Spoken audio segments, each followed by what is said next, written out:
there everybody, this is Caitlin here and welcome to another deck profile video for you all today. This one is going to be a little bit different. I'm going to try and change up a little bit in terms of how I present it a little, and just to try and make things a little different going forward here. I want to try new ideas in terms of like trying to make my deck profiles a bit more creative in how I present them, and just kind of change them up a little bit here and give you guys an idea of what I want to bring to the table. Now I know the new set for Rare Cluster will be out pretty soon, so this deck that I've built, this kind of mono wind deck that I've made, will probably change in the future, considering that we got some pretty decent card reveal for green in the Advent of the Demon King.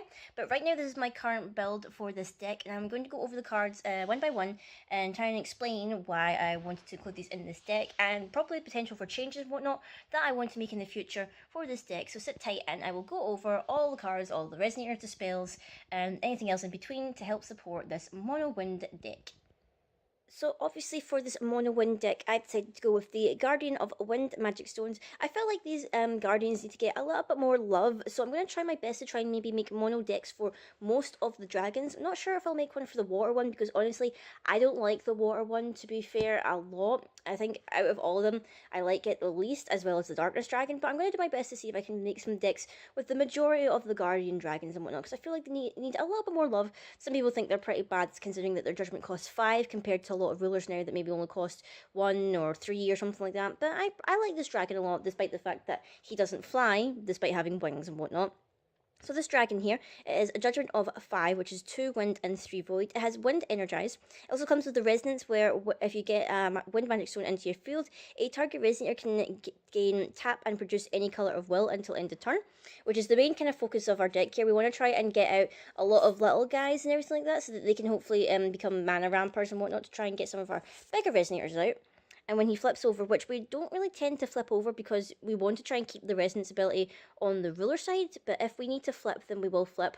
He flips and he becomes a 1000 dragon, and he is nice and foily on this side.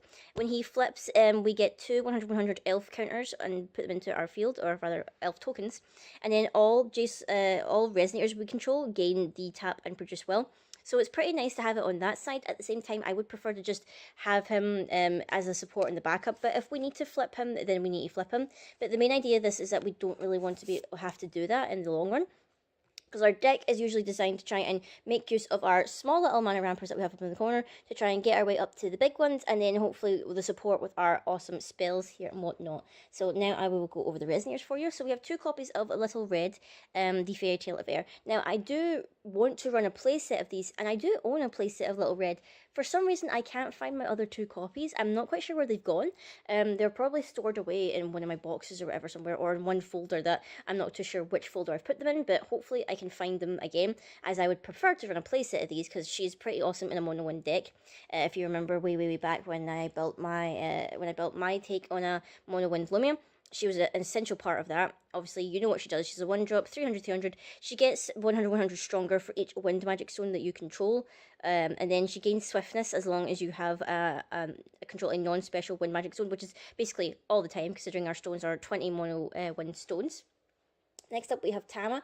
Again, Tama is pretty good to draw us into those cards that we really need to get a hold of. Our main things that we want to get a hold of are things like our good spells, like Severing Winds and whatnot, but we also want to try and dig out, say, Spirit Caller Elf, Oberon, Pricia, for like the end game. So basically, Tama enters. He's a 200, and he gets to draw as a card, and then we can banish him and deal 200 damage to a target Resonator, running 4 of him, because, you know, he is a very good card.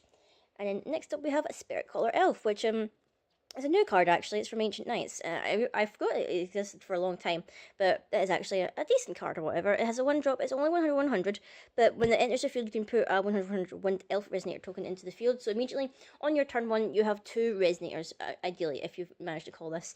And depending on whether you want to spend your Energize on a second one, then you'd have 4 Resonators, which is very nice. I'm running it at 3, mainly because I can't seem to find a 4th copy here. I think it's just the way that the Ancient Knights boxes worked. It's really hard to get playsets of everything. Even sometimes it's hard to get playsets of commons and uncommons, which is pretty insane. Next up, I have Silph, the Envoy of Wind. This is mainly just filling in a slot in place of 2 other little reds. So he's not really gonna, I don't think he's gonna stick around. He will probably be the first thing I drop in favour of something better from Advent of the Demon King. But he's okay. He's a 2-cost Resonator. He's 600, 600, and whenever Resonance Wind Magic Stone happens, we recover him. So ideally we attack with him first before we call a stone, see if our opponent doesn't block him, we get a little bit of 600 damage in, and then we can recover him again once we call a stone. Ideally, I would prefer to place him with more little res once I find them, or in fact something better from the ancient, from the Advent of the Demon King when it comes out, which will be pretty soon. So, oops, as the camera shakes here. So look forward to that. Now, obviously, the main weakness that we have with a Mono Wind deck is that Mono Wind doesn't have very many flyers, and it does have a lot of support to deal with flyers, such as the Leaf Archer here, a 4-drop Resonator. I kind of wish this thing wasn't as expensive. I wish it was a 3-drop and not a 4-drop, but I guess we can't, you know, have everything that we want. It is 1 wind and 3 void, a 600 to 1200. It can attack, can block J/Resonators with flying, which is the important thing since it's got 1200 defense. And if we pay 2 green and tap it, we can deal 600 damage to target Resonator with flying, which is a very nice. And I believe this one is an uncommon as well. So yeah, a bit harder to get a playset of some of these, but I'm hoping to try and get a playset because it is quite a useful card, and I quite like the card art. It is actually really cute. So I hope I can get a playset of that sometime soon. Next up, we've got your boy Oberon, who I'm sure I will soon have a playset of him, because I'm pretty sure the promo for pre-release is actually going to be an Oberon, which will be really nice, because then I'll finally have a playset. They won't all match, obviously, but I'm hoping to maybe try and trade in maybe these ones, or maybe swap some people for the promo version, just so they all match and whatnot. I don't know, I might keep one of these just like for the artwork, because the artwork is still really nice. I like the colours. He's pretty simple, obviously. He's a 4-drop, he's 2 wind and 2 void, 700, 700. When he enters, we put in 3 100, 100 wind elf Resonator tokens into our field, which is what we really want to try and use them as our little mana rampers and whatnot, as well as like little chump blockers. And if we can keep them up, then it's very good for our deck in total. Running 3 of them because I only have 3 copies of Oberon right now, but hopefully I'll have 4 once the pre-release happens and I get that promo Oberon. Now, some people would laugh at me for including this card in this deck. It's actually the Leaf Healer, the little derpy face Leaf Healer. He's a 5-cost, he's 2 wind and 3 void. He has no attack but 1500 defense, and at the end of your turn, recover all Resonators you control. I think he's actually really good. As much as people like to laugh and say, oh, he's super lame, look at his ditto face and whatnot, but I actually really like him. I think he has a place in this deck and whatnot, considering that we want to try and like swarm our field with a lot of stuff, and if our opponent doesn't have like mass board wipe, then we can like keep up a lot of our blockers, a lot of our good attackers, because our main good attackers in this deck are probably going to be Pricia and Little Red, maybe the Leaf Archer as well a little bit, but they're going to be like our main attackers and whatnot, as well as if we manage to beef up any of our other Resonators. So we really want to try and get in there and get our things up and ready for the next turn, and that means recovering them at the end of our turn whenever we go in for swings and whatnot. So I'm running 2 of these in the hope that they put in some decent work and whatnot, and put them back here. And then next up we have my girl Pricia, probably my favourite wind Resonator of all time right now currently. I mean, I've nearly got a playset of band promos. You've probably seen this card pop up in a lot of my wind decks, so I probably don't need to go over too much what she does, because you should be pretty familiar with her. She is like my favourite wind Resonator card, so I try to stick her in wherever I can, and probably just because I'm obsessed with just how much I love her. Some people would say that she's not that good, but I say if she's not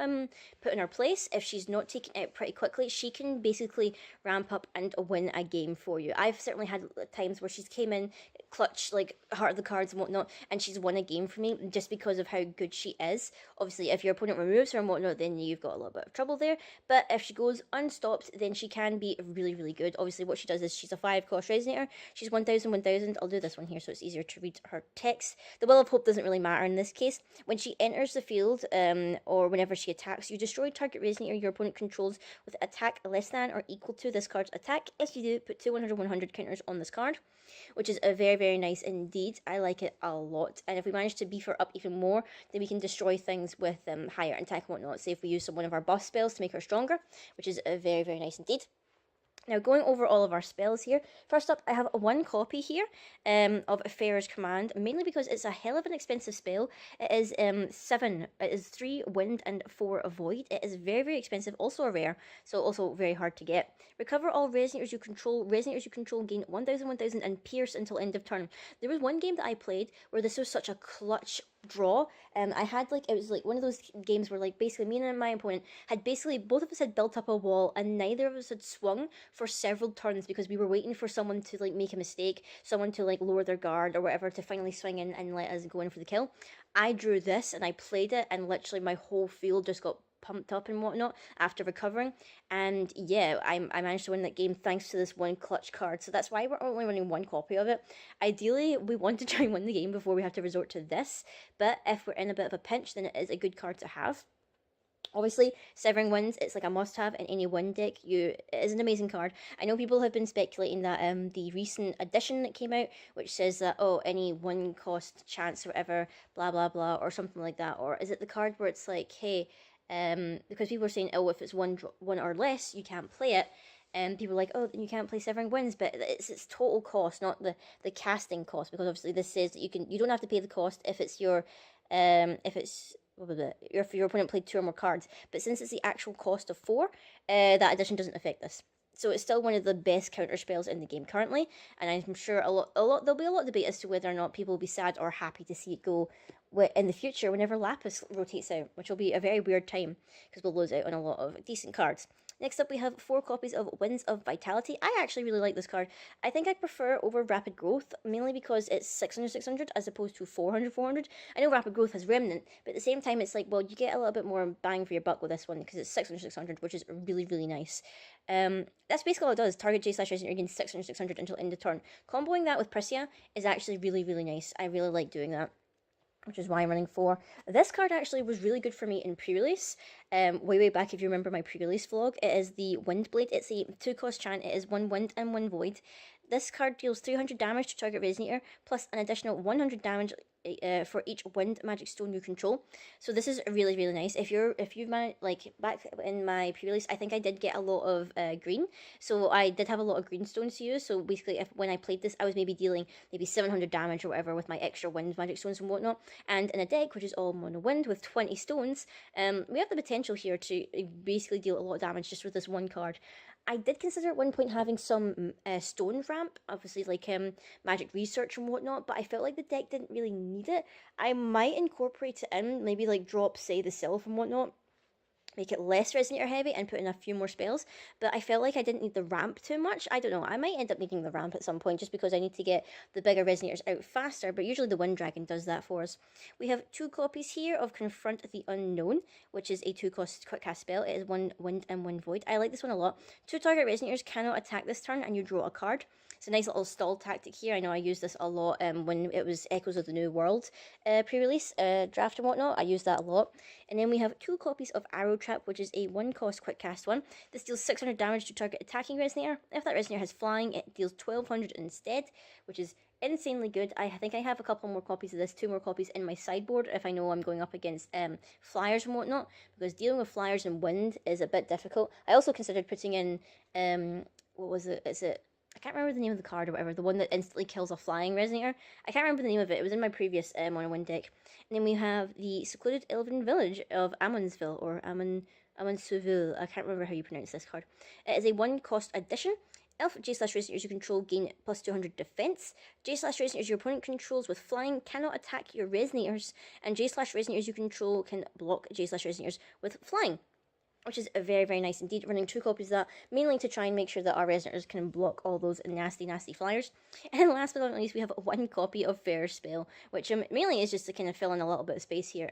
I would probably put in more copies of maybe Windblade or Arrow Trap in its place, but you know, it's kind of handy just to have another quick cancel spell for quick cast spells in particular. So I quite like this card anyway. I've had the occasion where like I've had to like almost an infinite combo of, say, I think someone's Severing Winds, and then I went to cancel it with Faerur spell or something like that, and then they said, oh, I'm going to Severing Winds your Faerur spell, and then I think I Severing Winds their Severing Winds, and it was like just a continuous thing like that. It was kind of crazy.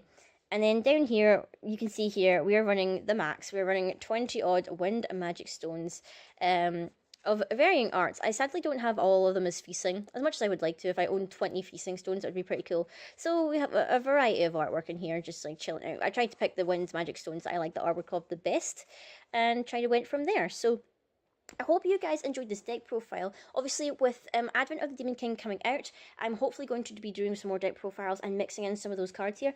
I don't know if I'm feeling like I'm kind of torn between whether or not I want to make a deck profile for some of the starter deck rulers, whatever, editing them a little bit. I guess I'll just need to wait and see what other cards from Advent of the Demon King coming out, because obviously the whole database isn't spoiled at this point. I'm gonna have a quick look at it before pre-release, so I know what I'm getting into. But I probably won't be making a video talking about those extra cards, just because I don't want to like spoil them for when we're doing our box opening and everything. But I hope you guys enjoyed this video. Let me know what you think down in the comments below of the Wind Magic Stone Dragon. Do you think he's the best? Who's your favourite of the 5 dragons and whatnot? And do you think Wind is too good, or do you think it's not as good? I know people make the argument that green is the best colour in Force of Will because it has all the card draw, it has all the counter spells and whatnot, but I feel like it has a major weakness against flyers. I think flying resonators can really mess you up if you have no way to deal with them. So let me know in the comments down below, guys, what you think of this deck, and I will see all of you later.